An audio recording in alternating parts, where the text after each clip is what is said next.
thank you everyone for joining another Advantere Talk session. In this case, we're all MIM students, well, alumni from Advantere, and we're going to talk about our recent Capstone project and what was the project about and everything about that. So our Capstone project was about building prefabricated homes to tackle the current housing shortage in the north of Mexico because of the nearshoring phenomenon. So with that being said, I would like to introduce my team. I don't know if we can start by introducing ourselves, saying like our name, where are you from, and what are you currently doing. I'll start like how I'm seeing you guys. So Diego Loinas. Okay, so my name, as Ana said, is Diego Loinas. I come from Venezuela. I'm actually living here in Venezuela. I was an international management student of the previous year. I am actually working in a company called Agua Viva, which what we do is we are providing machines that can be placed in the supermarkets, pharmacies, or any um, establishment, so and people can go and recharge water bottles with that the water is going to be the cleanest one that you're going to find here in our country, because right now there's a really big problem of how the quality of the water is coming to the houses of people. So we're giving a sustainable and a new opportunity for people to drink and have clean water for their home and for their families. Nice. Carlos. All right. My name is Carlos Martínez, as you see there. I'm original from Spain, from Madrid. I graduated in finance from both ICADE University and Tulane University in New Orleans, and graduated from Advantere School of Management last summer.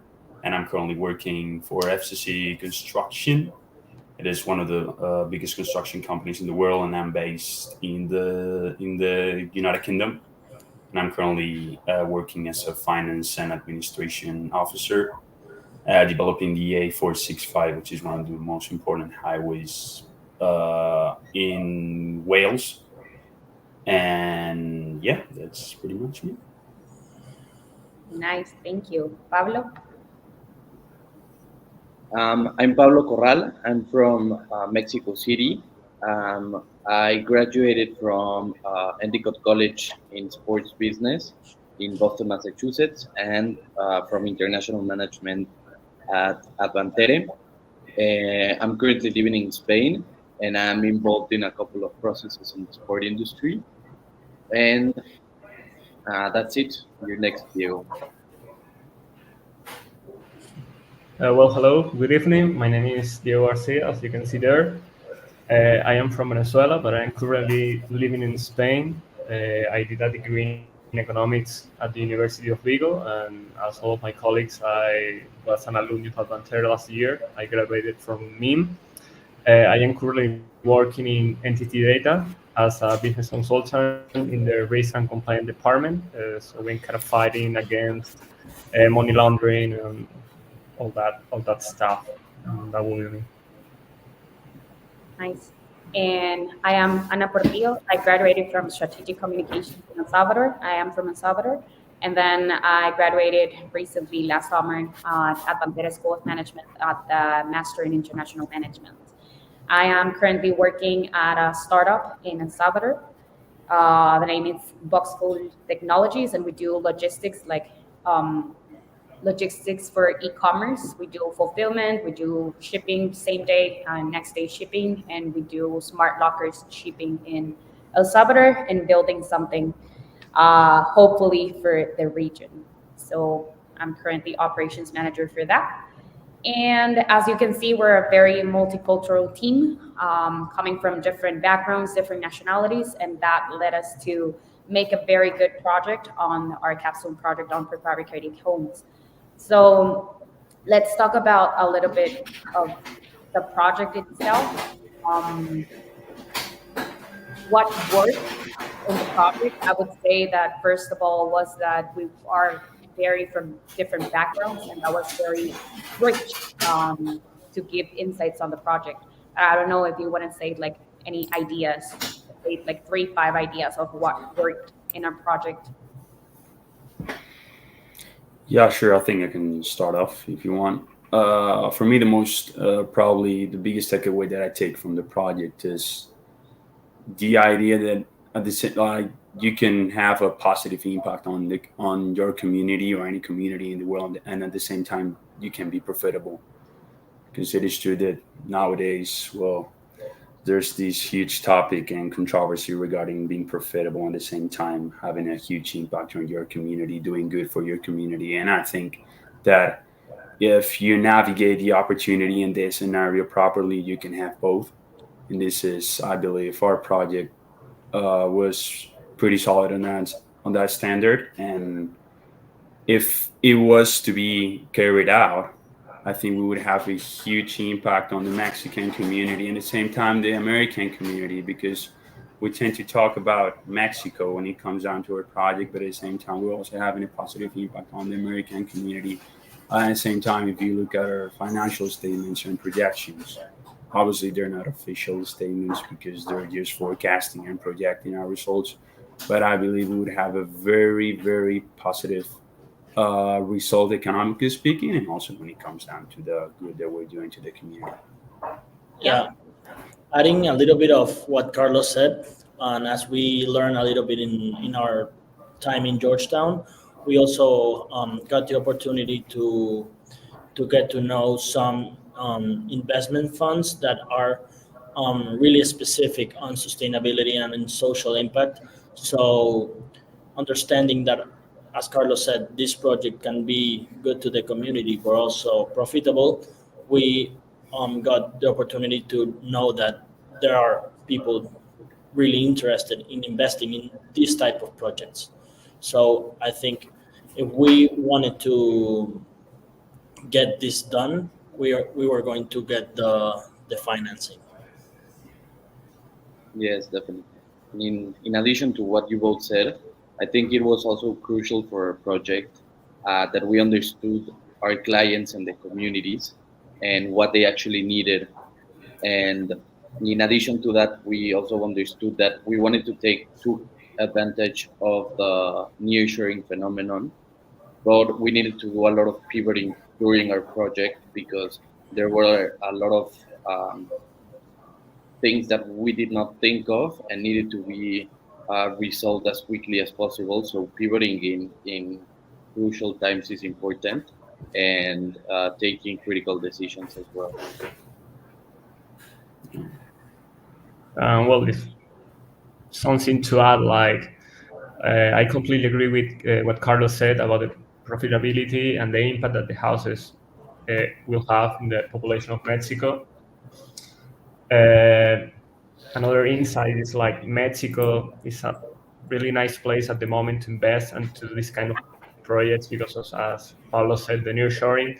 And what shocked me the most is like the willingness of the people to, they really want to get to know what's a prefab homes. Like we have all in our minds that no one wants to live on a prefab, and that's not correct. Like a lot of people is willing to see the houses and they want to try to live in them. And there is also a huge industry behind those houses, and that was amazing to discover while doing the project.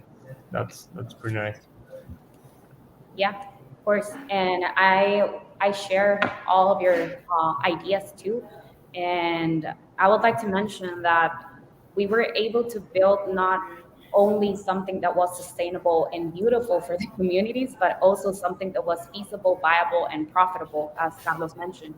And something to prove that we really were able to do a very important forecast in this industry was that we saw like 2 weeks after, I would say, we presented our project, that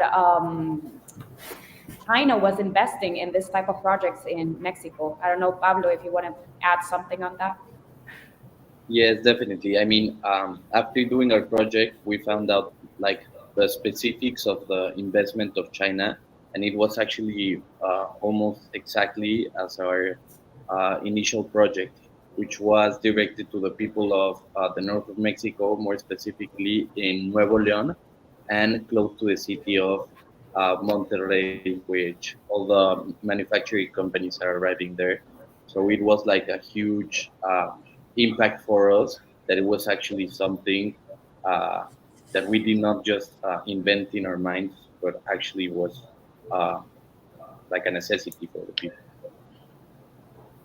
Yeah. And I believe that even though we did our project and we're not currently working with that project, that kind of shaped what we're doing today and helped us like build our careers around what we're doing today, right? Carlos, like still in the construction industry.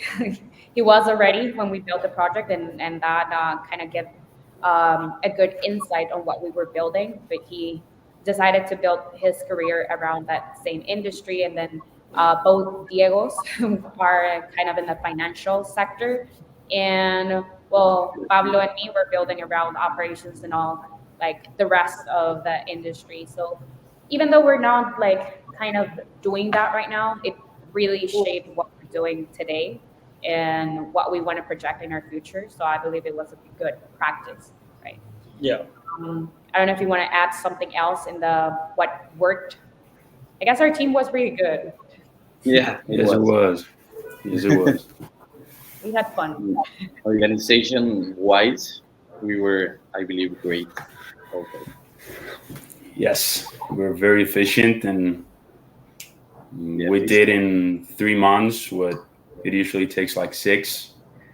So, and that's another thing when working with a team that, well, that you really know and the dynamics are good and you put the effort on. At the end of the day, it's just easier. You should, if you enjoy the whatever you're working on, if you enjoy the topic, it's not something you don't feel like it is something that you must do, but something that you want to do, something that you enjoy, and the perspective that you have on the capstone or whatever you're doing. If you enjoy what you're doing, at the end of the day, it's not like a responsibility, which at the end of the day it is, but it's more of a hobby. And for me, working with you guys, especially on this topic, was like that. Was just like I don't know if you could call it a hobby because it's not something I would do on a daily basis now. But it was fun. It was fun. Time flew, and I gotta say we delivered a pretty solid project, and I think we were pretty solid team. yeah, I agree. Definitely. Yeah. And I believe we were one of the teams that at first we had a lot of people like having doubts about our idea because it was very big. There was a lot of things we needed to consider. We were 5 in very different backgrounds, so there was a lot of questioning. But I believe at the end of the day is I don't know, it's very nice to feel that we were able to build, as Carlos mentioned, a very solid project, not only in the part of how the project looked like, but also the financial viability and profitability that we made. So it was very good to work with you guys, and I believe this experience not only made us experts in taking things fast and working as a team, but also like having the opportunity to have well now friends in very different solid industries and careers. So thank you. Yeah. Yes, Yeah, thank you. It was a hell of a ride. hell of a ride, guys. Yeah, so I don't know if you want to close with some advice to the new people in Advantere for this course. Yeah, organize your time well and work hard.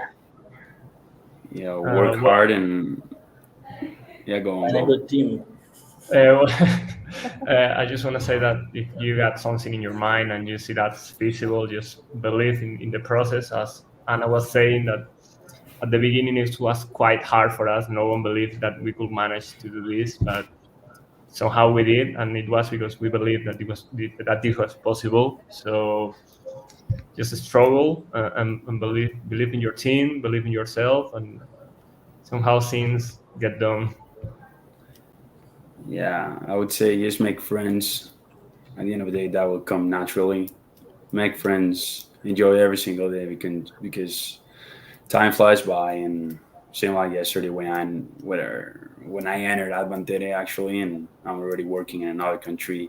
I would also advise you to start your job search early because you think you got a lot of time, but trust me, time flies. And I would advise you to start, the sooner the better. But the most important thing is for you to make friends and enjoy the ride. Agree. Yep. So thank you, Advantere, for the opportunity, and hope to see you soon. Thank you. Thank you, guys. Thank you. Bye. Bye bye. Bye.